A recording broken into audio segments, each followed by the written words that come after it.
આવેગો અને લાગણીઓ. આ પુસ્તક 10 વર્ષ પહેલા લખાયેલું હતું, પણ તેનો સંબંધ પ્રથમ પુસ્તક સાથે હોવાથી બંને પુસ્તકોને ભેગા કરીને એક જ પુસ્તક રૂપે પ્રગટ કરવામાં આવ્યા છે, જેથી વાચકને વિચારોની એક ધારા મળી રહે. ભૂમિકા. ઈશ્વરને શોધવા મેં જીવનભર ફાંફા માર્યા છે, પણ પ્રત્યક્ષ ઈશ્વર મને દેખાયો નથી. પણ આ ક્ષેત્રની હાર પછી મેં ભૌતિક ક્ષેત્રમાં ઊંડા ઉતરવાનો પ્રયત્ન કર્યો. મારા આશ્ચર્ય વચ્ચે મેં જોયું કે ભૌતિક વિશ્વના પ્રત્યેક કણ કણમાં તે બેઠેલો છે. તે બેઠેલો છે એટલે કે તેની યોજના, તેના નિયમો, તેની સચોટ વ્યવસ્થા બેઠેલી છે.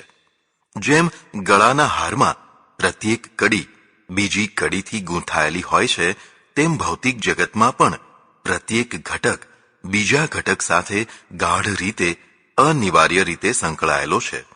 આટલી સચોટ અને અદ્ભુત વ્યવસ્થાની પાછળનો એ વ્યવસ્થાપક છે. તેને ન જોઈને પણ તેના અસ્તિત્વની સ્વીકૃતિ કરી લેવાય છે. પરંપરાથી લોકો તેને નિશ્ચિત રૂપમાં જોવા માંગે છે. આ નિશ્ચિત રૂપ દેખાય તો તેને દર્શન કહેવાય છે. જેમ જેમ માણસ આ નિશ્ચિત રૂપના ભાવાતિરેકમાં તણાવા લાગે છે, તેમ તેમ તેને પેલા નિશ્ચિત રૂપની આભા, છાયા દેખાવા લાગે છે. આ વ્યક્તિગત અનુભૂતિ છે, જે તાત્વિક કરતાં ભાવાત્મક વધુ છે. ભાવાતિરેકમાં ભગવાન છે. તેવી સ્થિતિના કારણે બૌદ્ધિકો માટે, જેમની પાસે આવો ભાવાતિરેક નથી હોતો, તેમને મોટા ભાગે ભગવાન વિશે સંશયવાદ રહ્યા કરતો હોય છે. મને લાગે છે કે ભાવયોગથી તો ભગવાનને જોઈ શકાય છે, પણ બુદ્ધિયોગથી પણ તેને જોઈ શકાય છે. સૃષ્ટિ રચનાની યોજના અને પદાર્થોના નિયમો વિશે જેમ જેમ ઊંડા ઉતરીએ, તેમ તેમ તેની વધુ ને વધુ પ્રતીતિ થયા વિના રહેતી નથી. સૃષ્ટિ રચનામાં સ્થૂલ ભૌતિક રચના તો અદ્ભુત છે જ, પણ તેથી પણ વધુ આશ્ચર્ય પમાડે તેવી રચના છે આવેગો તથા લાગણીઓની. પ્રસ્તુત પુસ્તકમાં આ બંને ક્ષેત્રોને બહુ અલ્પાંશમાં જ તપાસાયા છે, પણ એ અલ્પાંશમાં પણ બંનેની અદ્ભુતતાના દર્શન કરી શકાયા છે. ઉપનિષદો કહે છે, પૂર્ણમદઃ પૂર્ણમિદમ. પરમાત્મા પૂર્ણ અને આ વિશ્વ પણ પૂર્ણ છે. તે સાચું જ લાગે છે. આપણે ત્યાં ખાસ કરીને સાધુ યુગના અધ્યાત્મે જીવન પ્રત્યે નકારાત્મકતા સ્થાપિત કરી છે. આવેગો અને લાગણીઓને ભયંકર શત્રુ તરીકે નિરૂપ્યા છે, જેથી લોકો આ બંનેમાંથી છૂટવાની સાધનામાં મંડ્યા રહે છે. પણ તેમાં નિષ્ફળતા સિવાય કશું હાથમાં આવતું નથી, કારણ કે આવેગો અને લાગણીઓ કુદરતી છે. એટલું જ નહીં, જીવન માટે જરૂરી પણ છે. જીવનમાં કામ, ક્રોધ અને મોહની પણ જરૂર છે, તથા ચિંતા, શોક અને ભયની પણ જરૂર છે. આ બધાનો અત્યંત અભાવ શક્ય જ નથી. જો આ બધાની યોગ્ય માત્રાનો વિવેક કરી શકાય, તો આ બધા તત્વો શત્રુ નહીં પણ મિત્ર છે. આજ સુધી કામ, ક્રોધ, મોહ વગેરેને માત્ર શત્રુ જ બતાવવાનો પ્રયત્ન થતો રહ્યો છે. પ્રસ્તુત પુસ્તક આ પરંપરાગત પ્રચલિત માન્યતાઓથી ભિન્ન થઈને બતાવે છે કે એ બધું પણ સૃષ્ટિ રચનાનો અનિવાર્ય અને હિતકારી ભાગ છે. વિવેકપૂર્વકની યોગ્ય માત્રામાં જો બધાને જીવનમાં સ્થાન અપાય, તો જીવન વધુ સફળ, પ્રભાવી તથા ધન્ય બને છે. મારી વાતને સમજાવવામાં હું કદાચ ઊણો ઉતર્યો હોઉં, તો પણ કુદરતી રચના ઊણી નથી. મારા કરતાં વધુ પ્રભાવશાળી ઢંગથી આ વાતને સમજાવનારા નીકળશે, તથા પ્રજા નકારાત્મક જીવન દ્રષ્ટિકોણથી પાછી વળશે તેવી મને આશા છે. પ્રોફેસર ચિમનલાલ શ્રી ત્રિવેદીએ પ્રત્યેક પુસ્તકની માફક આ પુસ્તકની ભાષાકીય શુદ્ધતામાં ભારે જહેમત ઉઠાવી છે, તેઓનો હાર્દિક આભાર. શ્રી ગુર્જર પ્રકાશન સંસ્થાએ પણ સંદેશમાં પ્રગટ થયેલી આ લેખમાળાને પુસ્તક રૂપે શીઘ્રતાથી પ્રકાશિત કરવા પ્રયત્ન કર્યો છે, તે માટે ધન્યવાદ. અંતમાં પરમ કૃપાળુ પરમાત્માને હાર્દિક પ્રણામ કરી વિરમું છું. સચ્ચિદાનંદ. તારીખ 8/2/1992, પેટલાદ, ધનતાલી. પ્રકરણ 1. સૃષ્ટિની રચના. સૃષ્ટિની રચના 3 કક્ષાએ જોઈ શકાય છે. 1. પદાર્થોનું સંયોજન, 2. આવેગો અને 3. લાગણીઓ. પદાર્થોનું સંયોજન એ સ્થૂલ કક્ષાની સૃષ્ટિ છે. ખુરશી, ટેબલ વગેરે આપણી બનાવેલી વસ્તુઓમાં જેમ તે ભાગોનું તે નિશ્ચિત સ્થળે સંયોજન કરવામાં આવે છે, તેવી જ રીતે બ્રહ્માંડની એક ચોક્કસ અને વિશિષ્ટ પ્રકારની ડિઝાઇન છે. નાનામાં નાના સેલથી આકાશગંગાના વિશાળ સૂર્ય સુધીનું બધું જ ડિઝાઇન કરેલું છે. બહુ દૂરની વાત જવા દઈએ અને માત્ર આપણા શરીરની રચનાનો જ વિચાર કરીએ તો આશ્ચર્યચકિત થઈ જવાશે. વિસ્મયભરી શરીર રચના. આપણી ચામડી, તેના પડો, તેના છિદ્રો, તેમાંથી નીકળતો પરસેવો, ચામડી ઉપર ઉગેલા રોમ, તેનું પોલાણ, શરીરના જુદા જુદા ભાગમાં ઉગતા વાળોની લંબાઈની જુદી જુદી સીમા, જેવી કે માથાના વાળ 2, 3, 4 ફૂટ લાંબા થઈ શકે, પણ આંખ ઉપરની ભ્રુકુટી, પાપણ વગેરે અડધો ઇંચની આસપાસ જ લાંબી થઈ શકે. જો ભ્રુકુટીના વાળ પણ માથાના વાળની માફક 2-5 ફૂટ લાંબા થતા હોત તો આપણી શી દશા થાત? કોઈએ વ્યવસ્થિત ડિઝાઇન કરેલી છે તેવું લાગ્યા વિના નહીં રહે. ચામડી એ માત્ર કોઈ સ્થૂલ વસ્તુ જ નથી, તેમાં સ્પર્શેન્દ્રિય પણ છે. ગણી ન શકાય તેટલા અને એવા સ્પર્શોની અનુભૂતિ તેના દ્વારા આપણને થાય છે. એટલું જ નહીં, ચામડીના પણ વર્ગો છે. એક વર્ગની ચામડી બીજા વર્ગની ચામડીની જગ્યાએ લગાવી શકાતી નથી. મોટા ભાગે તો દાઝી ગયેલા અથવા બીજી રીતે ચામડી નાશ પામેલા માણસોને તેની જ ચામડી કાઢીને ચોંટાડાય છે. આ પણ એક વ્યવસ્થા જ છે. શરીરમાં આવેલા હાડકાની પણ અદ્ભુત રચના છે. હાડકાનો ડોક્ટર જાણે છે કે પ્રત્યેક હાડકાની લંબાઈ, જાડાઈ, વળાંક વગેરે પાછળ નિશ્ચિત યોજના છે. મુખ્ય હાડકાની સાથે સહાયક અસ્થિ, તેના જોડ, તેના મિજાગરામાં સતત કાર્યશક્તિની લાંબી ક્ષમતા વગેરેનો જેમ જેમ ઊંડો ખ્યાલ કરીએ છીએ તેમ તેમ વધુ ને વધુ આશ્ચર્યચકિત થઈ જવાય છે. ચામડી અને હાડકાં વચ્ચે ભરેલી માંસપેશીઓ, સ્નાયુઓ, તેની ક્ષમતા વગેરે હેરત પમાડે તેવી છે. શરીરમાં કેટલાક અંગો અસ્થિરહિત માત્ર સ્નાયુઓથી બનેલા છે, જેમ કે જીભ, શીશ્ન, હૃદય વગેરે. જીભની રચના નવાઈ પમાડે તેવી છે. ખોરાક ચાવતી વખતે તે સતત ખોરાકને ફેરવીને દાઢ નીચે લાવ્યા કરે છે. ચબાયેલા ખોરાકને ગળા નીચે ઉતારવામાં સહાયક બને છે. એટલું જ નહીં, તેને જુદા જુદા રસોની સંવેદના પણ થાય છે અને બોલવામાં મુખના જુદા જુદા સ્થાનોએ સ્પર્શ કરીને તે નિશ્ચિત પ્રકારના સ્વર અને વ્યંજનના ઉચ્ચારણ પણ કરે છે. કેટલાક પ્રાણીઓની જીભ ઘણી લાંબી તથા રબર કરતાં પણ વધુ ઝડપથી વળાંક લેતી હોય છે. ખાસ કરીને સર્પો, ઘો વગેરેની વીજળી જેવી લપકારા મારતી જીભ ભય પમાડે તેવી હોય છે. માત્ર સ્નાયુઓથી બનેલું આ અંગ જિજ્ઞાસુ માણસને વિચાર તો કરી મૂકે તેવું છે. આવું જ બીજું અંગ શીશ્ન છે. તેની સામાન્ય તથા વિશેષ સ્થિતિ, આવી 2 સ્થિતિઓનું નિર્માણ કરાવનાર તેની રચના, તેની સંવેદનશીલતા તથા તેની સીમા, મૂત્ર તથા શુક્ર વિસર્જનની અદ્ભુત વ્યવસ્થા, આ બધું આપણને વિચારતા કરી મૂકે તેવું છે કે આ ડિઝાઇન કોણે અને કેવી અદ્ભુત બનાવી છે. હૃદયની રચના. હૃદય એ શરીરનું બાહ્ય અંગ નથી, તો પણ તેની રચના અને કાર્યક્ષમતાને સમજવામાં જ વર્ષો લાગી ગયા છે. 80 થી 100 વર્ષ સુધી, કદાચ તેથી પણ વધારે. એક ક્ષણ પણ અટક્યા વિના રક્તનું પંપિંગ કરનાર આ પંપ કેવી રીતે કાર્ય કરે છે તે જાણીને તેની રચના અને રચનાકારને માથું નમાવ્યા વિના રહી શકાતું નથી.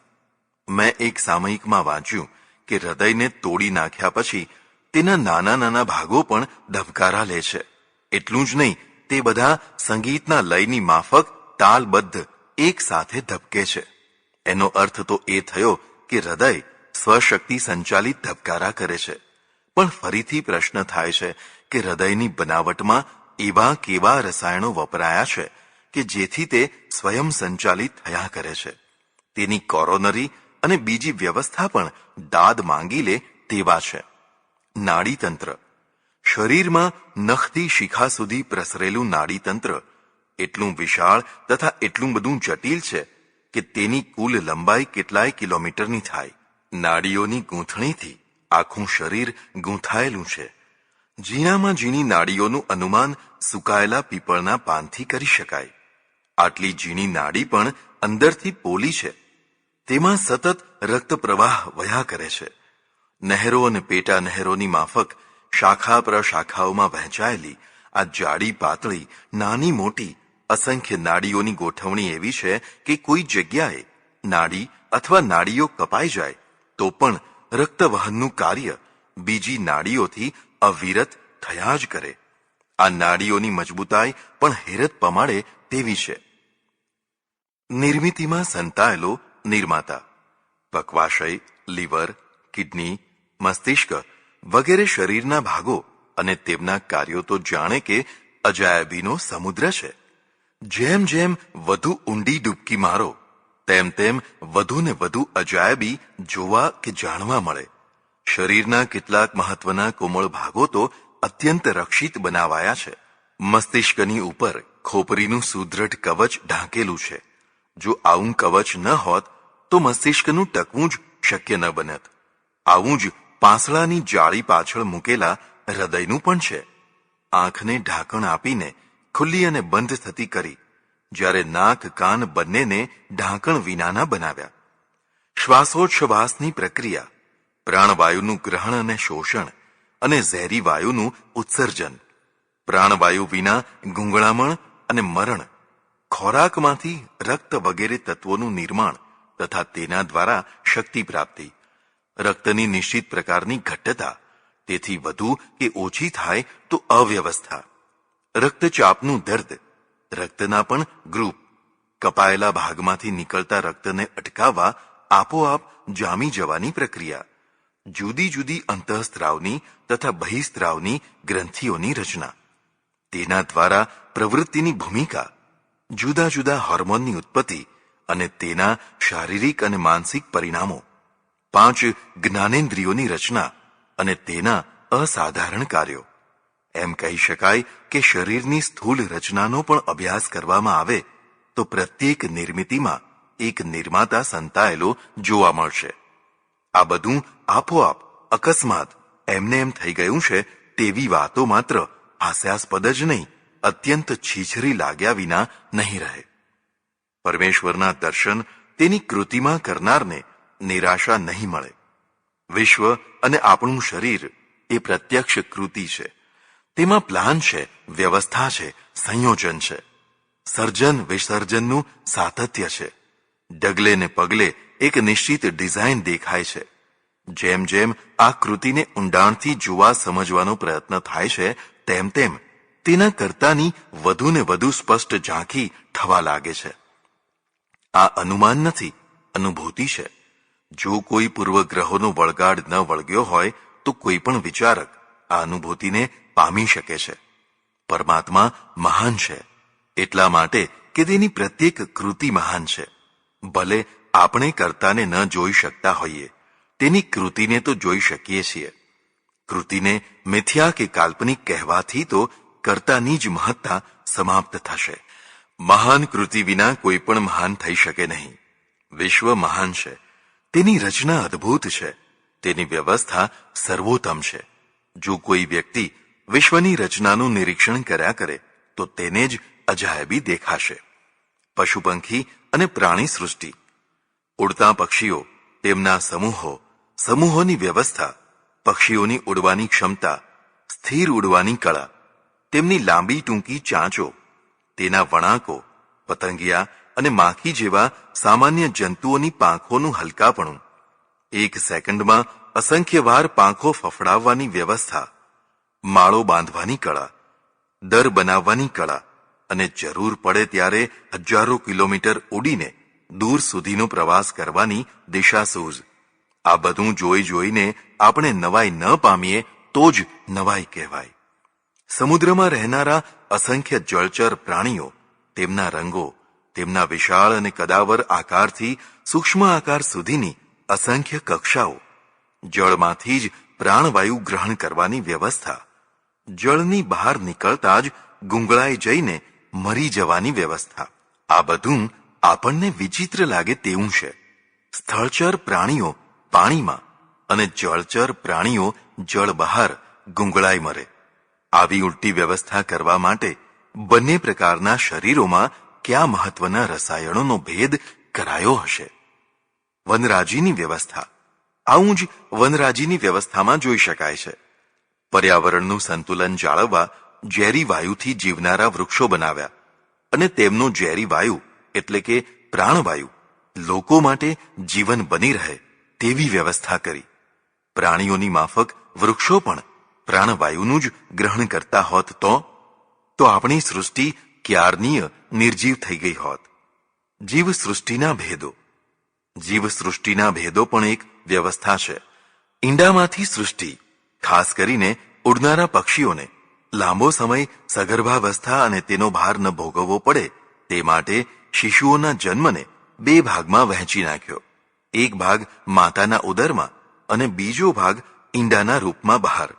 ઉદરમાં જ પૂર્ણ વિકાસ પામીને જન્મનારા ભૂચર જરાયુજ પ્રાણીઓ, તેમાં કેટલાક માત્ર માંસાહારી તો કેટલાક માત્ર શાકાહારી.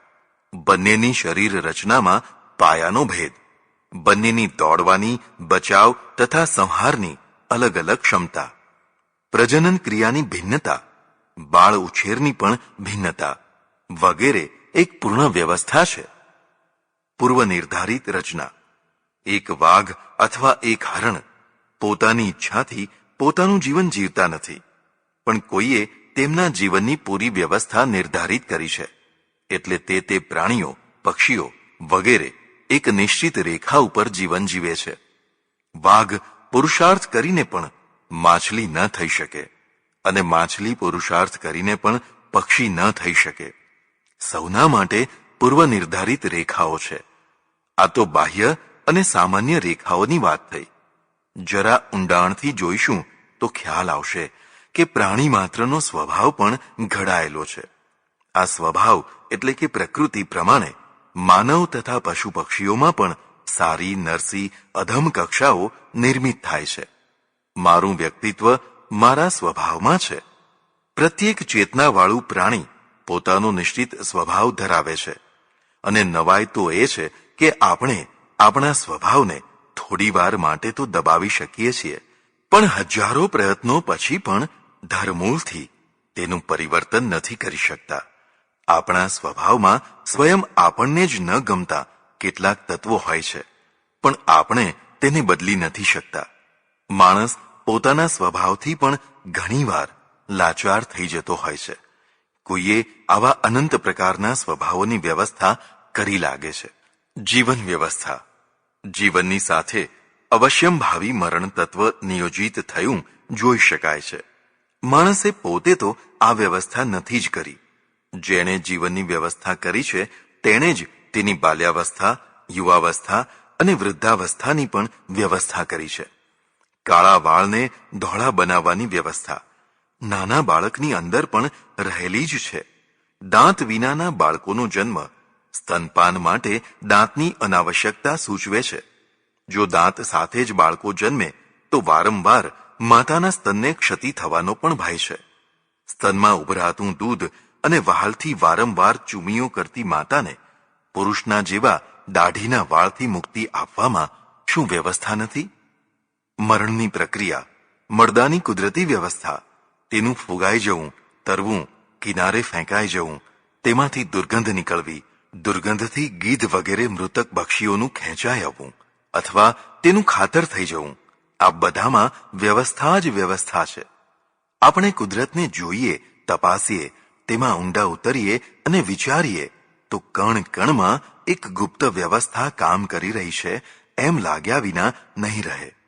ગીતા તેના માટે કહે છે, ભ્રામયત સર્વભૂતાની યંત્રારૂઢાની માયયા, અર્થાત પરમાત્મા માયારૂપી વ્યવસ્થા દ્વારા વિશ્વને એક ચકડોળ ઉપર ભમાવી રહ્યો છે. આ થઈ બાહ્ય સૃષ્ટિ રચના. પ્રકરણ 2. આવેગો એક, સ્થૂળ સૃષ્ટિ જેટલી અદ્ભુત અને વિચિત્ર છે તેથી પણ વધુ અદ્ભુત સૂક્ષ્મ સૃષ્ટિ છે. સૂક્ષ્મ સૃષ્ટિ એટલે ઝીણા પરમાણુઓ કે ઇન્દ્રિયાતીત દ્રવ્યો નહીં, પણ પ્રાણીઓની અંદર ઉત્પન્ન થતા આવેગો. મશીનમાં ક્રિયાતંત્ર તો છે, પણ તેમાં આવેગો નથી હોતા. પ્રાણીઓમાં સ્થૂલ શરીરમાં ક્રિયાતંત્ર જોઈ શકાય છે, પણ તેને ક્રિયાત્મક રૂપ આપવા માટે હલકા કે ભારે વેગવાળા આવેગો પણ અનુભવાય છે. જો આ આવેગો ન હોત તો કદાચ જીવન જ ન હોત. જો આ આવેગો ન હોત તો સુખ દુઃખ પણ ન હોત. આવેગો, ભૂખ, આ આવેગોને સમજવા જેવા છે. જેમ કે ભૂખ તરસનો આવેગ. પ્રાણીઓને ભૂખ લાગે છે, તરસ લાગે છે. તેના શરીરની રચના એવી રીતે કરાય છે કે તેને સમય સમય ઉપર અન્નજળ વગેરેની આવશ્યકતા પડે જ. મશીનમાં ઈંધણ ભરવું પડે. ઈંધણ વિના મશીન ચાલી ન શકે. પણ ઈંધણ ખૂટી ગયું હોય તો મશીનને ભૂખનો આવેગ નથી આવતો. એટલે તે જડ છે, એટલે તે સુખ દુઃખથી પર છે. પણ પ્રાણીઓને ભૂખ લાગે છે. જેમ જેમ ભૂખ વધતી જાય તેમ તેમ તેનો આવેગ પ્રબળ થતો જાય. જેમ જેમ આવેગ પ્રબળ બનતો જાય તેમ તેમ તે પોતાની જાત ઉપરથી કાબુ ગુમાવતા જાય. તેના વિનય, વિવેક, સમજણ વગેરે આવેગના વંટોળમાં ઉડી જાય. સમર્થમાં સમર્થ વ્યક્તિ પણ આવેગની તાણમાં તણાઈ જાય અને કદાચ તણખલાની થઈ જાય. આ કુદરતી વ્યવસ્થા છે. પ્રાણી માત્ર આ વ્યવસ્થાની પકડમાં પકડાયેલા છે. મહાભારતમાં યુદ્ધ મેદાનમાં હણાયેલા પોતાના 100 પુત્રોના શબ જોઈને વ્યાકુળ બનેલી ગાંધારી હૃદય ફાટ રુદન કરી રહી છે. આ કરુણ દ્રશ્ય જોઈને અર્જુનને પીડા થાય છે. જરૂર ગાંધારી રડી રડીને મરી જશે તેવી ખાતરી થાય છે. પણ શ્રી કૃષ્ણ ગંભીર છે. તે કહે છે, અર્જુન, મારી પ્રકૃતિને જો. પ્રાણી ઉપર પ્રકૃતિનું સામ્રાજ્ય છે, એટલે વિશ્વ ચાલે છે. થોડી જ વારમાં ગાંધારીને ભૂખ લાગે છે. ક્રમે ક્રમે ભૂખનો આવેગ વધતો જાય છે. અહીં રણ મેદાનમાં ખાવાનું ક્યાંથી લાવવું? પણ તેની નજર દૂરના એક આમ્ર વૃક્ષ ઉપર પડે છે. ત્યાં જઈને જુએ છે તો એક સરસ મજાની પાકેલી કેરી દેખાય છે. ઊંચા હાથ કરીને તોડવા પ્રયત્ન કર્યો, પણ ત્યાં હાથ પહોંચાયો નહીં. ઊંચા થવા માટે પોતાના પુત્રનું શબ લઈ આવીને ઉપર ચડીને કેરીને તોડવાનો પ્રયત્ન કર્યો, તો પણ કેરી ઊંચી જ રહી. એક પછી એક 100 પુત્રોના શબ ગોઠવીને ગાંધારીએ કેરી તોડવા પ્રયત્ન કર્યો. ત્યારે શ્રી કૃષ્ણે કહ્યું, જો અર્જુન, આ કુદરતની વ્યવસ્થા જો. ભૂખના આવેગ આગળ આ માતા રાંખ થઈ ગઈ છે. પુત્ર શોકમાં વ્યાકુળ બનેલી હવે એ જ સ્ત્રી ભૂખની પીડાથી વ્યાકુળ થઈને પુત્રોના શબ ગોઠવી રહી છે. ભૂખ અને સ્વાદ.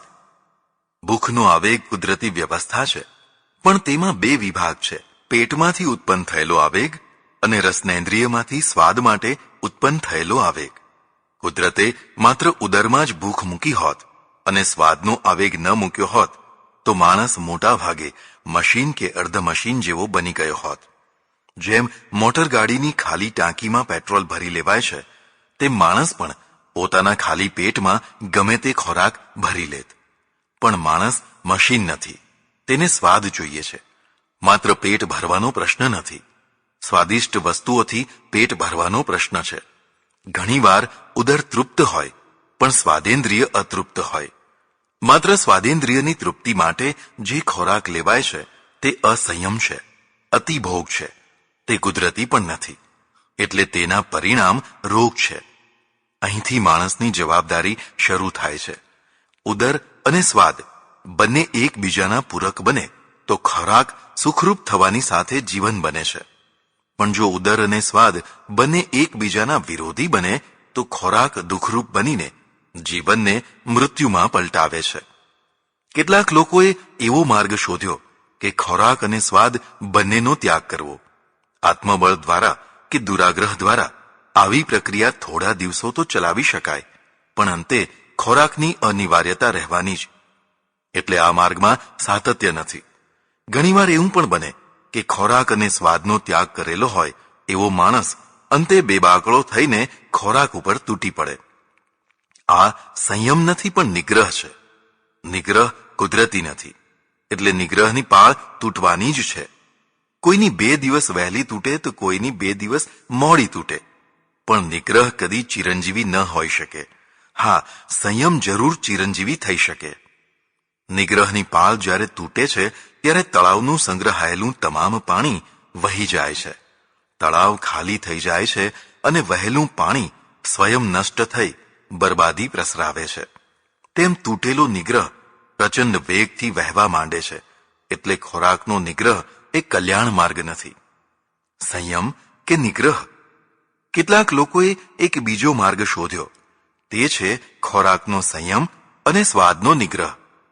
માપસરનો ખોરાક ખાવાનો, પણ તેને સ્વાદ વિનાનો બનાવીને ખાવાનો. ખોરાક સ્વાદ વિનાનો હોય એટલે આપોઆપ તેની માત્રા ઓછી થઈ જાય. સ્વાદના કારણે વધુને વધુ ખાવાનો લોભ ન રહે, એટલે ખોરાકની માત્રા સીમિત થઈ જાય. આ માર્ગ પહેલા માર્ગ કરતાં થોડો ઠીક છે, પણ આમાં પણ નિગ્રહ તો છે જ. સ્વાદનો નિગ્રહ તન અને મન બંનેને હાનિ પહોંચાડે છે તે વાત વૈરાગ્ય ભાવવાળા લોકો ભૂલી જાય છે. કુદરતે મુખમાં સ્વાદ મૂક્યો છે તે માત્ર સ્વાદ સુખ મેળવવા કે અક્રાંતિયા થઈને ખા ખા કરવા નથી મૂક્યો, પણ ખોરાક સાથે સ્વાદની અનિવાર્ય ઉપયોગિતા સ્થાપિત કરવા મૂક્યો છે. જેમ ઘંટીમાં અનાજ નાખો અને તેનો લોટ થઈ જાય, તેમ મોઢામાં ખોરાક મૂકો અને તે પકવાશયમાં જઈને પચી જાય તેવી વ્યવસ્થા નથી. ખોરાકને જોતાં જ તમારા મોઢામાં પાણી આવે તો નિશ્ચિત પ્રકારના હોર્મોન ઉત્પન્ન થાય. આ હોર્મોન ખોરાકને પચાવવાના રસો ઉત્પન્ન કરે છે. આ રસોથી ખોરાક પચે છે. ખોરાકને જોઈને જ જો મોઢું બગડી જાય, કડવી દવા જોતા તથા તે પીતા જે દશા થાય છે તેવી દશા થાય તો ઉલટા એટલે કે વિરોધી હોર્મોન ઉત્પન્ન થાય. તેથી ખોરાક પચે નહીં. સતત અપ્રિય ખોરાક ખાવાથી અજીર્ણ, મરડો, એનિમિયા અને અલ્પાહારની બીમારીઓ થવા લાગે છે. એટલે ખોરાકનો સંયમ અને સ્વાદનો નિગ્રહ એ માર્ગ પણ યોગ્ય નથી. જીવન માટે સ્વાદ જરૂરી છે, પણ સ્વાદ વિકૃત ન હોય, વિસંવાદી ન હોય તેનું ધ્યાન રાખવું જરૂરી છે. સ્વાદનો અત્યંત ત્યાગ જો લોકચાહના મેળવવા માટે કર્યો હોય તો તે વ્યક્તિના વ્યક્તિત્વ માટે પણ હાનિકારક છે. મોટા ભાગે કુદરતી જીવનનો ત્યાગ કોઈને કોઈ રીતે લોકચાહના માટે જ કરાતો હોય છે. કોઈ ખોરાક અને સ્વાદ છોડી દે અથવા સ્વાદ વિનાનો ખોરાક લે તો લોકો તેને ત્યાગ અને વૈરાગ્ય માને છે. તેથી અંજાઈ જાય છે. અંજાયેલા લોકો આવી વ્યક્તિઓમાં ચમત્કારોની સૃષ્ટિ ઊભી કરે છે. ચમત્કારોની કાલ્પનિક સૃષ્ટિમાં પેલી વ્યક્તિનું વ્યક્તિત્વ નિરૂપણ થવા લાગે છે. આ આખા મિથ્યા વ્યક્તિત્વને પોષવા માટે પેલો ખોરાક અને સ્વાદનો ત્યાગ મૂલાધાર બને છે. એટલે ઉપરથી મહાન ગણાતા આવા પુરુષો અંદરથી વાંસ જેવા પોલા અને વ્યક્તિત્વ વિનાના બની જાય છે. લોકચાહના રૂપી લક્ષ્યને સિદ્ધ કરવા ખોરાક અને સ્વાદનો નિગ્રહ એ સાધના બની જાય છે. મધ્યમ માર્ગી સંયમી જીવન. આવા માણસોનું બરાબર નિરીક્ષણ કરશો તો દેખાશે કે તેઓ રોગી, ફિક્કા, નિસ્તેજ, દુર્બળ અને જોમ જુસ્સા વિનાના મંદ ઈચ્છા શક્તિવાળા હોય છે. હા, જો લોકચાહના લક્ષ્ય ન હોય તો આટલી બધી વિકૃતિ નથી આવતી, પણ મોટા ભાગે જ્યાં અકુદરતી નિગ્રહો જ પ્રતિષ્ઠાનું માપ બનતા હોય ત્યાં પ્રારંભમાં આવા નિગ્રહો પોતાની આત્મતૃપ્તિ માટે આચરાયા હોય તો પણ આગળ જતાં એ લોકચાહનાના સાધનો બની જતા હોય છે. એટલે શરૂઆતમાં માત્ર સ્વેચ્છાથી જે વ્યક્તિ આવો નિગ્રહ કરતી હોય છે તે આગળ જતાં સ્વેચ્છાની જગ્યાએ લોકેશણાના દબાણ નીચે આવી જતી હોય છે. લોકેશણાના દબાણમાં આવેલી વ્યક્તિને આગળ જતાં પોતાની ભૂલ સમજાય તો પણ તે ભૂલને સુધારી શકતી નથી. ઉલટાનું પોતાની ભૂલને જ આદર્શ, તપ અથવા ત્યાગનો જામો પહેરાવવાનું ચાલુ રાખે છે. પ્રજાના વિનાશનું આ મૂળ છે. એક ત્રીજો માર્ગ છે ખોરાક અને સ્વાદ બંનેનો નિગ્રહ નહીં, પણ બંનેનો સંયમ. ખોરાક લેવાનો જ, તે પણ સ્વાદિષ્ટ ખોરાક લેવાનો, ઉચિત માત્રામાં, હિત, મિત, પથ્ય સાથે લેવાનો. રસોઈ પણ કળા છે, તેનું પણ એક શાસ્ત્ર છે, પાકશાસ્ત્ર. આહાર એક કુદરતી વ્યવસ્થા છે. તન મનને રૂચે અને ગમે તેવો અને આરોગ્યના પરિણામ આપે તેવો યોગ્ય અને સ્વાદિષ્ટ ખોરાક લેવાનો જ.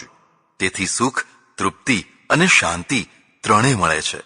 ભૂખના આવેગને ત્રાસરૂપ માની તેમાંથી મુક્ત થવા ખોરાકનો નિગ્રહ કરવો અને સ્વાદના આવેગથી છૂટવા સ્વાદ માત્રનો નિગ્રહ કરવો એ કુદરતી માર્ગ નથી, એટલે હિતાવહ પણ નથી. ભૂખ્યા માણસનું મન સતત ખોરાકનું ચિંતન કર્યા કરશે, જ્યારે તૃપ્ત થયેલા માણસનું મન ખોરાકથી પાછું હટીને શાંતિનો અનુભવ કરશે. અશાંતિના બે મુખ્ય કેન્દ્રો છે, એક અત્યંત નિગ્રહ અને બે અતિભોગ. આ બંનેનો ત્યાગ કરી જે મધ્યમ માર્ગી સંયમી જીવન જીવે છે તે સુખ શાંતિનો અધિકારી બને છે. પ્રકરણ 3. આવેગો 2. તરસ. કુદરતી આવેગમાં ભૂખની ચર્ચા કરી. ભૂખ કરતાં પણ વધુ પ્રબળ તરસનો આવેગ છે. પ્રાણીઓને જેમ ભૂખ લાગે છે તેમ તરસ પણ લાગે છે. થોડાક અપવાદ સિવાય લગભગ બધા જ પ્રાણીઓને પાણીની જરૂર પડે જ છે. તરસ કેમ લાગે છે? એવી તો કેવી વ્યવસ્થા કરાય છે કે પ્રાણી જળ વિના આકુળ વ્યાકુળ થઈ જાય છે. અન્ન વિના પ્રાણી લાંબા સમયે મરી જાય છે, પણ પાણી વિના તો બહુ જલ્દી વ્યાકુળતા આવે છે તથા થોડા જ દિવસમાં તે મરી જાય છે. પાણીની રચનાની સાથે જ એ પાણીને પ્રાણીના અસ્તિત્વ સાથે અનિવાર્ય રીતે જોડવાની વ્યવસ્થા પણ થયેલી છે. તરસનો નિગ્રહ ન હોય, તરસનો અતિ પણ ન હોય, પણ તરસમાં પણ મનુષ્યે સ્વાદનો ઉમેરો કર્યો. મનુષ્ય સિવાયના બાકીના બધા પ્રાણીઓ માત્ર તરસ છીપાવવા જ પાણી પીવે છે, પણ માનવે તેને સ્વાદિષ્ટ બનાવવા ભરપૂર પ્રયત્ન કર્યો છે. પાણી ઠંડુ હોય, જુદા જુદા તત્વોથી સંમિશ્રિત થઈને મધુર શરબત બન્યું હોય, ઠંડા પીણા બન્યા હોય. આ તેની પ્રકૃતિમાં ઉમેરાયેલી શોધો છે. આ શોધોના પરિણામે તેના સુખના ઘટકો વધ્યા છે. જીવન જ્યારે કુદરતી સીમાડા સુધી વિસ્તરે છે ત્યારે જીવન ભોગવવાની વસ્તુ બને છે. જીવનને જ્યારે કુદરતી આયામોમાં પણ બંધન દેખાય છે ત્યારે એ બંધનમાંથી છૂટવા માટે કઠોર નિયમો અને સજ્જડ પ્રતિબંધોનું લોખંડી માળખું ઘડવું પડે છે, જે અંતે તો નિષ્ફળ થઈને જીવનને ત્રાસરૂપ બનાવી મૂકે છે. ત્રાસરૂપ જીવન પણ જો બાહ્ય પ્રતિષ્ઠાનું ઉત્પાદક બનતું હોય તો લોકો તેવા જીવનને સ્વીકારી લે છે. પ્રતિષ્ઠા પણ ન મળતી હોય, પણ જો આ કઠોર નિયમો અને સજ્જડ પ્રતિબંધોને ઢીલા કરવાથી અપ્રતિષ્ઠા મળતી હોય તો લોકો અપ્રતિષ્ઠાના ભયથી અનિચ્છાએ પણ તેવું ત્રાસવાદી જીવન જીવે છે. આ એક પ્રકારની કાયરતા જ કહેવાય. આ કાયરતા વ્યક્તિમાં અને પ્રજામાં એક બુઝદિલી ઉત્પન્ન કરે છે, જેથી જીવન જીવતું હોય છતાં મળદું બની જાય છે. પણ કુદરતી સીમાઓમાં કુદરતને અનુકૂળ એવો નવો નવો ઉમેરો કરવામાં આવે છે ત્યારે જીવન માત્ર જીવવાની વસ્તુ ન રહેતા માણવાની વસ્તુ બને છે. માનવીય આવિષ્કાર. પાણી અને તરસ ભલે કુદરતે બનાવ્યા, પણ બ્રાહ્મી, શતાવરી, બદામ, ખસખસ, વરિયાળી વગેરે ઔષધિઓ નાખીને તન મનને હિતકારી એવું શરબત માનવે બનાવ્યું. આ કુદરતનો વિરોધ નથી, પણ કુદરતમાં માનવીય આવિષ્કારનો ઉમેરો છે. માનવ પશુથી ઘણો વિશિષ્ટ છે. પશુ માત્ર કુદરતી જીવન જ જીવે છે, જ્યારે માનવ ખાવા પીવાથી માંડીને આવાસ, વાહન અને રમતગમત વગેરેમાં સતત પોતાના આવિષ્કારોનો ઉમેરો કર્યા કરે છે. જે પ્રજા વધુને વધુ આવિષ્કારો કરીને જીવનને વધુને વધુ સગવડભર્યું બનાવે છે તે આગળ ચાલનારી બને છે. જે આવિષ્કારો નથી કરી શકતી તે પાછળ ચાલનારી અને ઉતરતી કક્ષાની પ્રજા બને છે. તે પણ જેમ ભૂખ વિના પણ માત્ર સ્વાદના આવેગથી માણસ અક્રાંતિઓ બને છે, તેમ તરસ વિના પણ સ્વાદના આવેગથી માણસ અક્રાંતિઓ થાય છે. અહિતકારી આવિષ્કારો. જે હિતકારી ન હોય, જે પથ્ય ન હોય, જે પોષક ન હોય તેવા પીણા પીવા માટે તે વ્યાકુળ બને છે. ખાસ કરીને નશો ઉત્પન્ન કરનારા પીણા પણ માણસના જ આવિષ્કાર છે. આ પીણા તરસ छिपाવવા માટે નહીં, પણ નિશ્ચિત પ્રકારનો સ્વાદ મેળવવા માટે અને એક પ્રકારની મસ્તી મેળવવા માટે શોધાયેલા છે. આ કુદરતી જીવનમાં ઉમેરો નથી, પણ કુદરતી જીવનની સહજ મસ્તીને લાચાર બનાવનારા વ્યસનો છે, જે ચારે તરફથી દુઃખ જ દુઃખને આમંત્રે છે. આ પીણાનો આવિષ્કાર અકુદરતી અતિરેક છે. એટલે તો એમ કહી શકાય કે આ બધા જ આવિષ્કારો કલ્યાણકારી નથી હોતા. માણસ કલ્યાણ અને અકલ્યાણ એમ બંને પ્રકારના માર્ગોનું નિર્માણ કરે છે. જો તેણે માત્ર કલ્યાણના જ માર્ગો રચ્યા હોત તો પશુઓની માફક માણસને પણ ધર્મની જરૂર ન રહી હોત. પણ માણસે બંને પ્રકારના માર્ગો રચ્યા છે. તેમાં પણ અકલ્યાણનો માર્ગ લીસો ઢાળવાળો છે, જેના ઉપર લપસવાનું મન થઈ જાય તેવો છે. એટલે માણસને ધર્મની જરૂર પડી. ધર્મે માણસને ચઢાણ ચઢવાની પ્રેરણા તથા શક્તિ આપી અને ઢાળમાં લપસવાની સાવધાની પણ આપી. નિંદ્રાનો આવેગ. ભૂખ અને તરસના આવેગો કરતા પણ એક ત્રીજો પ્રબળ આવેગ આપણે અનુભવીએ છીએ, જેનું નામ છે નિંદ્રા. આપણે જેમ સતત ભૂખ્યા કે તરસ્યા નથી રહી શકતા, તેમ સતત જાગી પણ શકતા નથી. ભૂખ તરસના ઉપર દ્રઢ મનોબળવાળા માણસો થોડો ઘણો કંટ્રોલ કરી શકતા હોય છે, પણ નિંદ્રા કોઈને પણ છોડતી નથી. તેનો આવેગ એટલો પ્રચંડ અને પ્રબળ હોય છે કે અનિચ્છાએ પણ તમને જોકા આવી જ જાય. નિંદ્રા આંખમાં નથી આવતી, શરીરમાં નથી આવતી, પણ મસ્તિષ્કમાં આવે છે. કામ કરી કરીને થાકેલું મગજ કામ કરવું છોડી દે છે. કામ છોડી દેવાથી સર્વપ્રથમ શરીર ઉપરનો કાબુ સમાપ્ત થાય છે. સતત બેસી રહેવા, ગરદનને સીધી રાખવા મગજને કામ કરવું પડે છે. કાબુ સમાપ્ત થતાં જ માથું નીચે ઝૂકી જાય છે. શરીર પણ ટેકા વિનાનું થઈને પડવા માંડે છે. આ બધું મગજની ઊંઘના કારણે થાય છે. મગજને ઊંઘવું જરૂરી છે. એ જ એનું ટોનિક છે. પૂરતી ઊંઘ લીધા પછી ફરી પાછું તે તાજું થઈ જાય છે. જેણે મસ્તિષ્કની સૂક્ષ્મતમ રચના કરી છે, તેણે તેની સ્વસ્થતા તથા તાજગી માટે ઊંઘની પણ રચના કરી છે. જો ઊંઘ ન હોત તો પ્રાણીઓ જંપીને બેસત નહીં, સતત પ્રવૃત્તિ અને ઉત્પાત કર્યા જ કરત. પણ પ્રવૃત્તિને સીમિત બનાવવા ઊંઘની રચના અનિવાર્ય બની ગઈ. પણ ઊંઘનો આવેગ જો સામાન્ય હોત તો કદાચ લોકો તેને ગાંઠત નહીં, એટલે એને પ્રબળ આવેગ બનાવાયો. તમે થોડો સમય ઊંઘને અટકાવી શકો, પણ અંતે તો તમારે ઈચ્છાએ કે અનિચ્છાએ ઊંઘવું જ પડે. આ થયો કુદરતી આવેગ. 3 ભેદ. આ આવેગના પણ 3 ભેદ છે. 1. ઊંઘનો નિગ્રહ, 2. અતિ નિંદ્રા અને 3. યથાયોગ્ય નિંદ્રા. ઊંઘનો નિગ્રહ શક્ય જ નથી, તો પણ ઘણા સાધકો રાત્રિ જાગરણ કરીને આખી રાત સાધના કરતા હોય છે.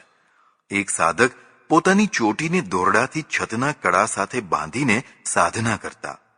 જો જોકું આવે તો ચોટી ખેંચાય અને વાળ ખેંચાવાની વેદનાથી જાગી જવાય. એક બીજા સાધક કૂવા ઉપર ગોઠવેલા પાટડા ઉપર બેસીને સાધના કરતા. જો જોકું આવે તો સીધા કૂવામાં જ પડી જવાય. એક ત્રીજા સાધક વળી પોતાને બેસવાની બાજવઠની ચારે બાજુ ધારવાળા કાચ ગોઠવીને સાધના કરતા. જો જોકું આવે તો પેલા કાચ વાગે. એક ગાયત્રીના ઉપાસક રાતના 10 થી પરોઢિયાના 4 વાગ્યા સુધી વારંવાર ચા પીને જાગરણ કરીને સાધના કરતા. સતત જાગતા રહેવા માટે કેટલાક લોકો અમુક પદાર્થોનું સેવન પણ કરતા હોય છે. કહેવાની જરૂર નથી કે આ બધા અવિવેકમાંથી ઉત્પન્ન થયેલા પોતાની જાત ઉપરના અત્યાચાર માત્ર છે, જેના પરિણામ જીવનની બરબાદીમાં જ આવતા હોય છે. આવા કેટલાક સાધકોને મેં અનિંદ્રાના રોગી થઈને દુઃખી થતા જોયા છે. જીવન વિવેકથી જીવાવું જોઈએ. ગેરસમજ કે અધૂરી સમજથી તો ઘણીવાર અનિષ્ટો જ પ્રાપ્ત થતા હોય છે. લાંબુ આયુષ્ય ભોગવવા માટે પૂરતી અને ગાઢ નિંદ્રા જરૂરી છે. જેમ નિંદ્રાનો નિગ્રહ હાનિકારક છે, તેમ નિંદ્રાની અતિશયતા પણ હાનિકારક છે. ઘણા લોકો જ્યારે જુઓ ત્યારે ઊંઘ્યા જ કરતા હોય છે. જેમ અનિંદ્રા એક રોગ છે, તેમ અતિનિંદ્રા પણ રોગ જ છે. કુદરત સહજ આવેગનું શમન યોગ્ય પ્રમાણની નિંદ્રામાં છે. તેથી શાંતિ મળે છે. આ જ શાંતિનો માર્ગ છે. યોગ્ય સમયે પૂરતી માત્રામાં ઊંઘો અને શાંતિ મેળવો. સગવડોમાં વૃદ્ધિ. ખોરાક અને પાણીમાં જેમ માનવે પોતાની શોધનો ઉમેરો કર્યો તેમ નિંદ્રામાં પણ પલંગ, ગાદલા, ઓશિકા, મચ્છરદાની, શીતળતાના સાધનો વગેરેનો ઉમેરો કર્યો. માનવ આવિષ્કારના સાતત્યથી ઊંઘવાની સગવડો વધતી રહી છે. માનવેતર પ્રાણીઓ આવા આવિષ્કાર નથી કરી શક્યા, એટલે હજારો વર્ષોથી તે એક જ પ્રકારે ઊંઘતા રહ્યા છે. વૃક્ષની ડાળી પકડીને વાંદરો આજે પણ ઊંઘે છે. માણસે ફરી પાછા વાંદરાની કક્ષાએ જવાની જરૂર નથી. તેના આવિષ્કારો જેટલી માત્રામાં હિતકારી હોય તેટલી માત્રામાં સ્વીકારી તેનો ઉપયોગ કરવો એ કુદરતી જીવનમાં માનવીય ઉમેરો છે જે જરૂરી છે. નિગ્રહ નહીં, સંયમ. એટલું યાદ રહે કે 1000 પ્રકારની માણસે સગવડ પ્રાપ્ત કરી હોય, પણ જો તેને ચિંતા, ભય, શોક, દબાણ વગેરે હશે તો નિંદ્રા આવવાની નથી. બાહ્ય ભૌતિક સાધનોની પોતાની જગ્યાએ મહત્તા છે જ, પણ તેની નિશ્ચિત સીમા પણ છે. માનસિક અનુકૂળતા વિના આ સાધનો વ્યક્તિને સુખી કરવામાં મહત્વ ધરાવતા નથી. તો પછી આ બધા સાધનોને પડતા મૂકીને માત્ર માનસિક અનુકૂળતા જ કેમ પ્રાપ્ત ન કરવી? આવો પ્રશ્ન પણ બરાબર નથી. કારણ કે માનસિક અનુકૂળતા પણ બાહ્ય વસ્તુઓની અપેક્ષા રાખે જ છે. જેમ અન્ન જળની જરૂર પડે છે જ તેમ નિંદ્રા માટે પોતપોતાની પરિસ્થિતિ પ્રમાણેની અપેક્ષા રહે જ છે. સર્વ બાહ્ય સુખોની જો ટકાવારી કરવામાં આવે તો 50% સુખ માત્ર નિંદ્રાનું જ છે, 25% સુખ પૂર્ણ આહારનું છે. બાકીના 25%માં મોજ, શોખ, ભોગ, વિલાસ વગેરેના સુખોને મૂકી શકાય. નિંદ્રા સુખ વિનાનો માણસ સૌથી વધુ દુઃખી છે. જે આહાર નથી લઈ શકતો, નથી પચાવી શકતો, તો બીજા નંબરે દુઃખી છે. તે પછી આવાસ, વસ્ત્રો, મનોરંજનના સાધનો વિનાનો માણસ દુઃખી હોઈ શકે. નિંદ્રા એ કુદરતી આવેગ છે. તેનો નિગ્રહ ન હોય. હા, યથોચિત સંયમ જરૂર હોય. પ્રકરણ 4. આવેગો 3. કુદરતી આવેગોની વાત ચાલી રહી છે. પ્રાણીઓના કલ્યાણ માટે રચેલા આ આવેગોને જીવન સાધનામાં સહાયક બનાવવા જોઈએ.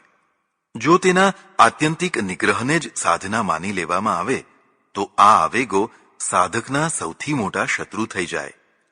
એવી જ રીતે જો આ આવેગોના વેગમાં સતત તણાયા કરવાનું પસંદ કરવામાં આવે તો પણ જીવન બરબાદ થઈ જાય છે. ઉત્તમ છે યથાયોગ્ય સંયમ માર્ગ.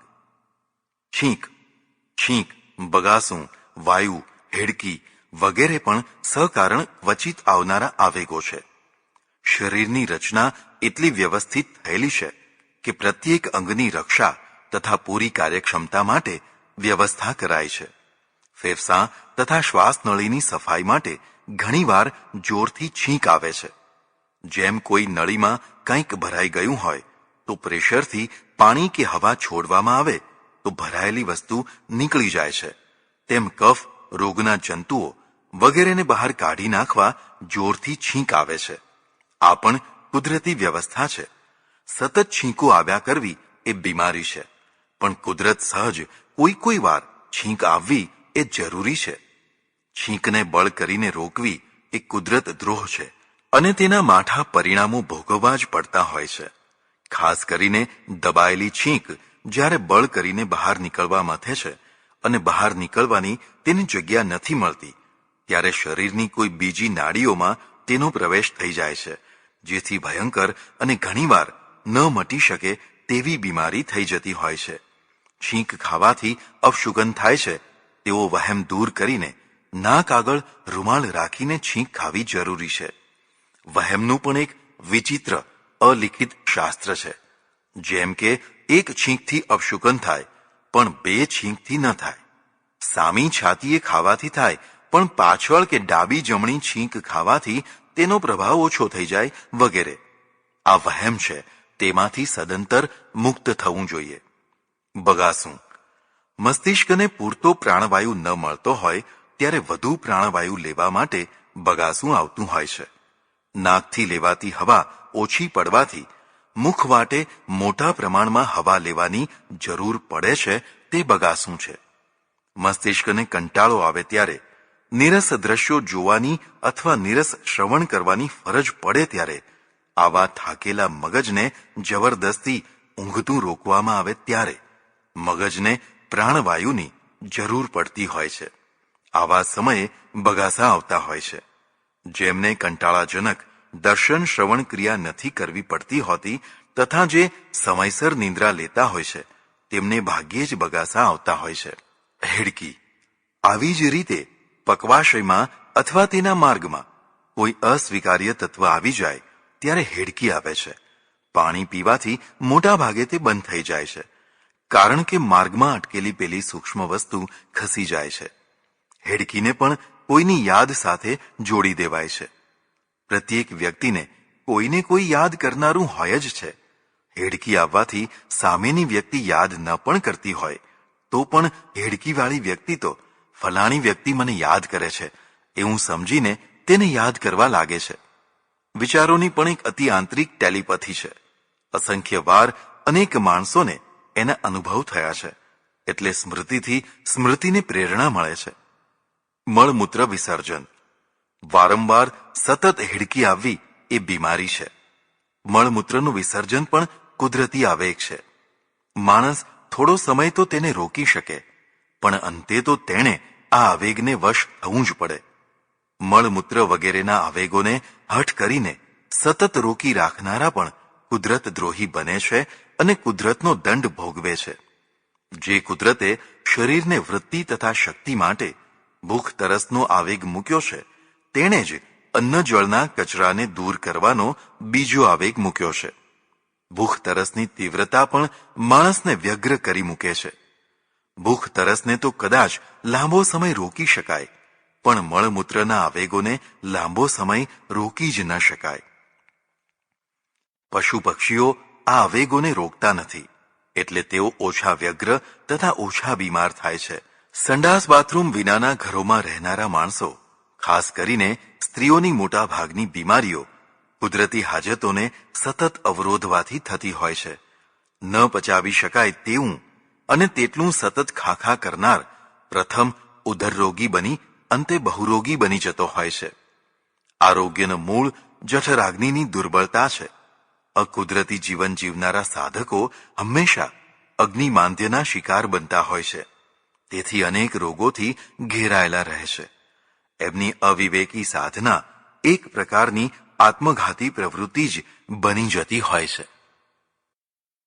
પ્રકરણ 5. આવેગો 4. શરીરના બાહ્ય આવેગોની ચર્ચા પછી આંતર આવેગોની થોડી ચર્ચા કરીએ. આંતર આવેગો અનેક છે. તે બે રીતે આવતા હોય છે. 1. કુદરતી રીતે અને 2. લાગણીઓ ઉશ્કેરાવાથી. આમાંના કેટલાક મહત્વના આવેગો વિશે થોડો વિચાર કરીએ.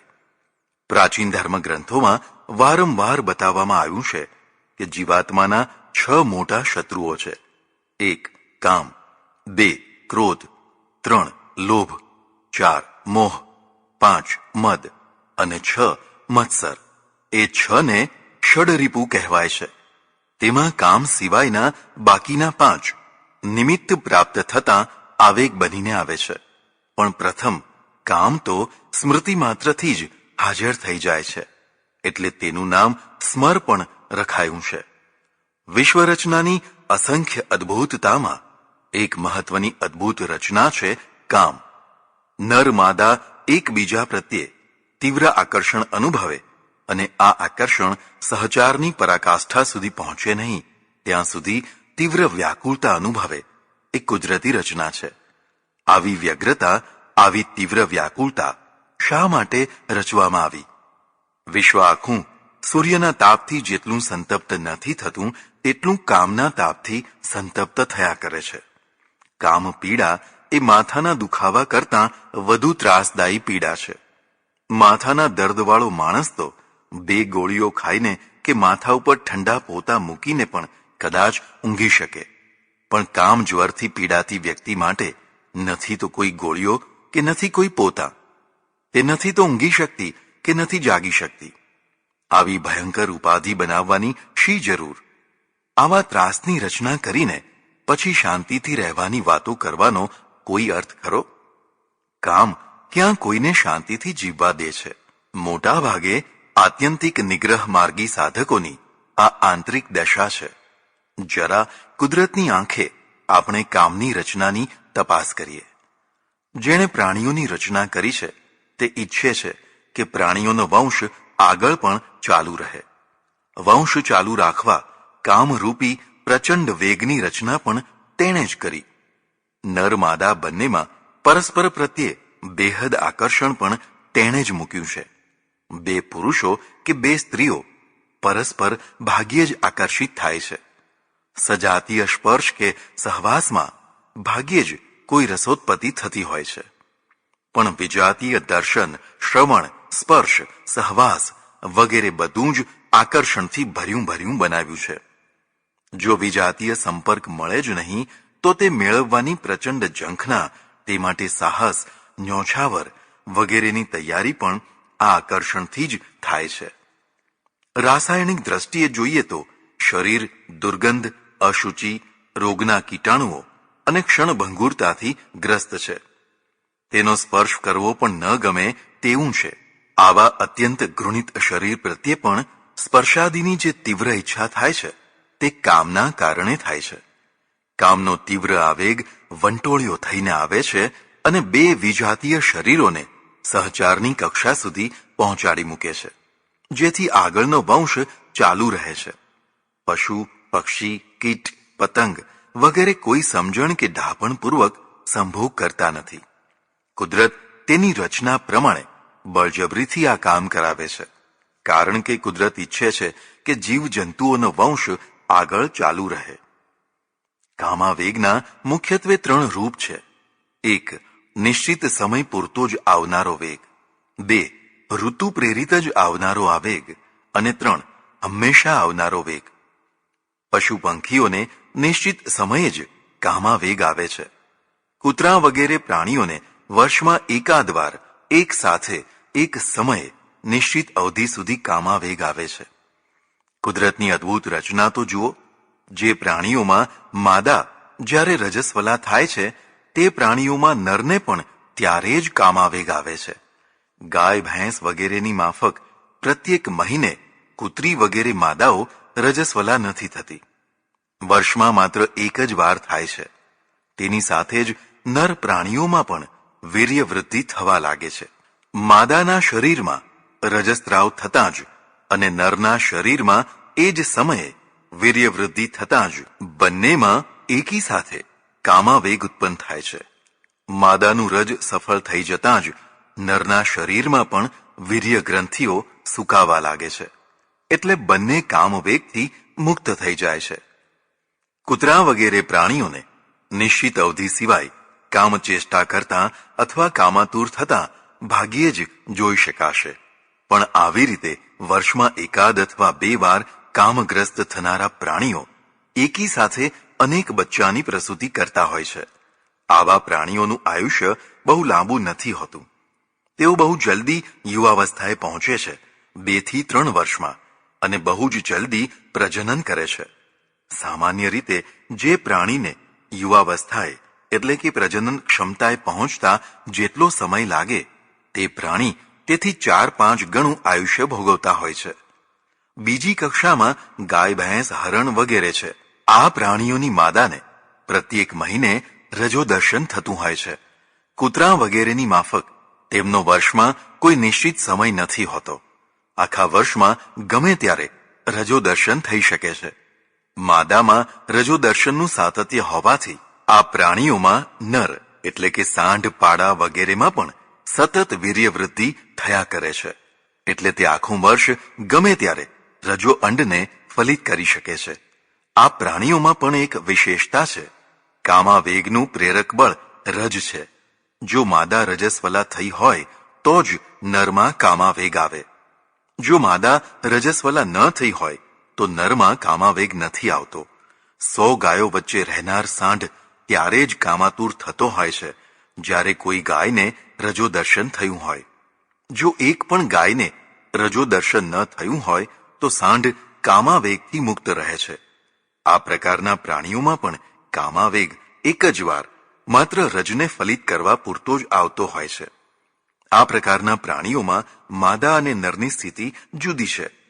રજ ફલિત થઈ ગયા પછી જ્યાં સુધી બીજી વાર રજો દર્શન ન થાય ત્યાં સુધી અર્થાત પ્રસૂતિ થયાના એકાદ મહિના સુધી માદાને કામાવેગ આવતો નથી, પણ નરને રજ પ્રેરિત કામાવેગ 12 માસ ચાલુ રહે છે. આ વ્યવસ્થાના કારણે એક નર આખા વર્ષમાં અનેક માદાઓને ફલિત કરતો રહી શકે છે. આવા પ્રાણીઓ અપવાદ સિવાય એક જ બચ્ચાને જન્મ આપે છે. મોટા ભાગે આ ઘાસ ખાનારા પ્રાણીઓને માંસાહારી પ્રાણીઓથી ભયભીત થઈને જીવવું પડે છે. એટલે જન્મેલું બાળક થોડી જ વારમાં ઊભું થતું, ચાલતું તથા દોડતું થઈ જાય છે. બીજી તરફ માંસાહારી પ્રાણીઓમાં બચ્ચા આંખ બંધ થયેલા અને ઘણા દિવસો પછી ચાલતા થનારા હોય છે. કામાવેગનું ત્રીજું રૂપ માનવમાં જોવા મળે છે. તેનો કામાવેગ કૂતરા વગેરેની માફક સમયબદ્ધ નથી, તેમ ગાય ભેંસ વગેરેની માફક રજોબદ્ધ પણ નથી. તેનો કામાવેગ સતત છે. તે એટલે સુધી કે રજો અંડ ફલિત થયા પછી પણ બંને પક્ષે આ આવેગ ચાલુ રહે છે. માનવ સિવાય બાકીના લગભગ તમામ પ્રાણીઓ માત્ર સંતતિ માટે જ કામ ચેષ્ટા કરે છે, જ્યારે માનવ કામ સુખ મેળવવા માટે કામ ચેષ્ટા કરે છે. કામ સુખ એક પ્રકારે તો કામ દુઃખની નિવૃત્તિનું જ નામ છે. પહેલા પ્રચંડ કામ પીડા થાય, પછી તેની નિવૃત્તિ માટે પ્રયત્ન થાય. કામ પીડાનું શમન એ જ કામ સુખ કહેવાય. જે રીતે સતત કામ પીડા માનવને થાય છે, તે રીતે સતત કામ પીડા બીજા પ્રાણીઓને નથી થતી. આ દ્રષ્ટિએ માનવ મહાદુર્ભાગી છે. કુદરતે તેને કઠોર દંડ આપી દીધો છે. પણ કુદરતની રચનાને જો ઊંડાણથી સમજીએ તો જણાશે કે માનવ માટે આ નિર્મિતિ જરૂરી હતી. જો અન્ય પ્રાણીઓની માફક તેને સમયબદ્ધ કે રજોબદ્ધ કરી દીધો હોત તો માનવોનો જે વિકાસ થયો તે ન થઈ શક્યો હોત. તો માનવ અન્ય પ્રાણીઓની માફક માત્ર પ્રાણી જ રહ્યો હોત. વિકાસનું મૂળ પણ કામ છે. કામ પ્રચંડ ઉર્જા છે, મહાશક્તિ છે. જે પ્રજામાં તે જેટલા પ્રમાણમાં પ્રચુર હોય છે, તે પ્રજા તેટલા પ્રમાણમાં બળવાન, સાહસી તથા મહત્વાકાંક્ષી બનતી હોય છે. આખા વિશ્વના ઇતિહાસ ઉપર દ્રષ્ટિ કરશો તો ખ્યાલ આવશે કે પ્રબળ વીર્યવાન પ્રજાએ જ ઇતિહાસનું સર્જન કર્યું છે તથા રાજ કર્યું છે. ઉતરતી કામ શક્તિવાળી પ્રજા મોટે ભાગે ગુલામ રહી છે તથા પછાત રહી છે. સૌથી ઓછી મહત્વાકાંક્ષીવાળી પ્રજા કામનો આત્યંતિક નિગ્રહ કરનારી બની છે. કામનો આત્યંતિક નિગ્રહ લગભગ શક્ય જ નથી. આ અકુદરતી માર્ગ તો છે જ, સાથે સાથે અનિષ્ટકારી માર્ગ પણ છે. કુદરતનો દ્રોહ કરનાર દંડિત થયા વિના રહે જ નહીં. તેમ આ અત્યંત નિગ્રહના માર્ગે ચાલનારને પણ દંડ મળતો જ હોય છે. આત્યંતિક નિગ્રહ મોટા ભાગે સ્વૈચ્છિક નથી હોતો. ધાર્મિક રીતે સ્વીકારાયેલો આવો નિગ્રહ મોટા ભાગે અપક્વ વયે તથા ગેરમાર્ગે દોરનારી માહિતીઓ, ઉપદેશો વગેરેના દ્વારા લેવાતો હોય છે. પણ સૌથી કરુણતા તો એ છે કે આવો નિગ્રહ ધાર્મિક પ્રસિદ્ધિના એવા વાતાવરણમાં અપાય છે તથા પોષાય છે કે પછી સાચી સમજણ આવ્યા પછી પણ ધાર્મિક વ્યક્તિ ભૂલને સુધારી શકતી નથી. નાક કાપવાથી ઈશ્વરના દર્શન થાય છે તેવી માન્યતામાં સપડાયેલા ટોળા જેવું એક કાયર ટોળું ઊભું થાય છે, જે હિંમત કરીને કહી શકતું નથી કે આ અત્યંત નિગ્રહનો માર્ગ અકુદરતી છે, અશક્ય છે, ત્રાસદાયી છે. પેટની પરાધીનતા અને કાલ્પનિક પ્રતિષ્ઠાનું દબાણ એટલું પ્રબળ હોય છે કે સમજુ માણસો પણ સાચું બોલી શકતા નથી, તેમ સાચી સમજણ આપી શકતા નથી. ધર્મ શ્રદ્ધાથી પૂજાતો વર્ગ જેટલો વધુ કાલ્પનિક પ્રતિષ્ઠાનો દાસ થશે તેટલો જ વધુ તે કાયર હશે. સત્યના માર્ગે ચાલતા જે કાલ્પનિક આબરૂ છે તે જવાનો ભય એટલો પ્રબળ હોય છે કે તેમાંથી ઉત્પન્ન થયેલી ભયંકર કાયરતા સમર્થ ગણાતી વ્યક્તિને પણ ઘેરી વળે છે. કદાચ કોઈ હિંમત કરીને આ કાયરતાની વાડને કાપી નાખે તો તેની ઉત્તરવર્તી જિંદગી આર્થિક, સામાજિક તથા ધાર્મિક એમ બધી રીતે ત્રાસદાયી થઈ જાય છે. મેં આવી અનેક વ્યક્તિઓને ત્રાસદાયી જીવન જીવતા જોઈ છે. ભૂલને સુધારીને સીધા માર્ગે ચાલવાના ત્રાસદાયી ફળો તેમના બાળકોને પણ ભોગવવા પડતા હોય છે. આ બધાનો નિચોડ તો એ જ છે કે ભલે ભૂલો ચાલુ રહે, ભૂલો પૂજાતી રહેશે, સત્ય અને સન્માર્ગ તિરસ્કૃત થતો રહેશે. કામવૃત્તિની બાબતમાં આપણે ગેરમાર્ગે દોરવાઈ ગયેલી પ્રજા છીએ.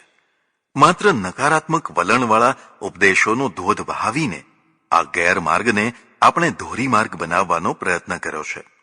આમાંથી 3 અનિષ્ટો ઊભા થયા છે. 1. સજાતીય કામ સંબંધો, 2. સ્વજાતીય કામ સંબંધો અને 3. વિકૃત કામ સંબંધો. આ 3 અનિષ્ટો પશુ પક્ષી વગેરે કોઈ પણ પ્રાણીઓમાં જોવા નથી મળતા, કારણ કે તે કુદરત સહજ કામવૃત્તિનું પોષણ મેળવે છે. કુદરત સહજ કામવૃત્તિ પણ પ્રત્યેક માણસમાં એક સરખી નથી હોતી. જેમ આહારની બાબતમાં એક માણસ 20 લાડુ જમીને પણ સારી રીતે પચાવી શકે છે, જ્યારે બીજો માણસ અડધો લાડુ પણ જમી શકતો નથી અને કદાચ જમે તો પચાવી શકતો નથી. આવી જ રીતે કામ શક્તિની ક્ષમતા પણ જુદી જુદી હોય છે. એટલે સૌના માટે એક સરખો નિયમ કરી શકાય નહીં. જેમ માત્રાની ક્ષમતાનો ભેદ હોય છે, તેમ ઉંમરની ક્ષમતાનો પણ ભેદ હોય છે.